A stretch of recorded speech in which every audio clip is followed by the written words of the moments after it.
My name is Alistair Davies and I'm a golf professional here at the Forest of Arden, where this video is being filmed. And today's subject is all about how to hit the driver straighter, or how to get rid of your slice with the driver. Now, the driver is the most commonly asked question I would get either on my YouTube channel or my Facebook site or any of these social media outlets. Most people are always asking how to hit the driver straighter, or how do I cure my slice with the driver. Now, essentially the slice can be caused by many things, but what we're going to focus on today is club face control, just one element of those things to try and make you hit the driver straighter.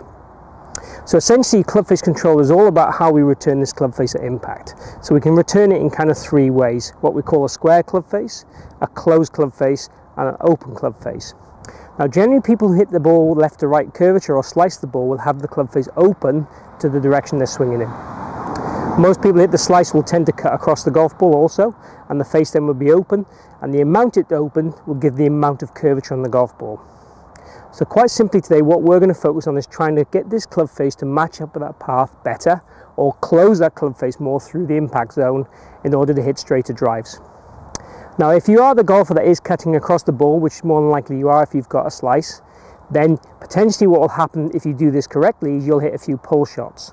But the ball flight will be much straighter, have less curvature to it, and be stronger. So that's a good first stage to go with this. And then second stage after that would be looking at changing your swing path or club path through the impact zone also. You also might want to look at why you're doing this, which is the kind of bigger spectrum, rather than kind of the fix that we're going to talk about today. So the fix I'm going to talk about today is more based on your grip, okay? And I'm not going to talk about your grip in terms of making it stronger or weaker. What I'm going to talk about is whether your grip is in the fingers or the palm. Now, a lot of golfers will hold the club in the palm of the hand too much. Now, what this does is it limits how you can use your wrists effectively in the swing for many ways, but for power, but also for releasing the golf club. Now, releasing the golf club is just the closing of this club face through impact in terms of the slice. So what we're going to try and do is hold the grip more in the fingers as the first point, and then hit some shots and see how that affects the ball flight. And the second point we're going to work on will be more how your left wrist sits at the top of the backswing. So a lot of golfers at the top of the backswing will have this kind of very cupped position with the left wrist, okay? And what I want you to think about is really just trying to get this left wrist in the flatter position, like so. And if you think of someone like Dustin Johnson at the moment, you'll see that he actually bows his wrist too much at the top of the backswing.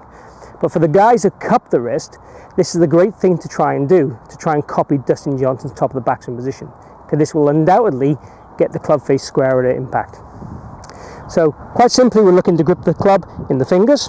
We're looking at the top of the backswing to feel that the left wrist is flatter. I kind of call it revving if we move it this way. If you imagine revving a bike. So if we were going to rev the wrist, we'd feel the left wrist will get flatter, and that will help to close the club face in relation to what you're doing right now. So two simple things to help hit the driver straight and to cure that slice. Let's have a go at hitting the ball and see how we do.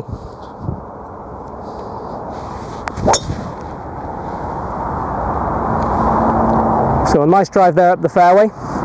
Try to get the feeling of my left wrist being flat at the top of the swing, and I currently try and grip the club in the fingers anyway. So make sure you have a go at those two simple points and see if they can help your golf. Thank you for watching, and make sure you subscribe and like the video.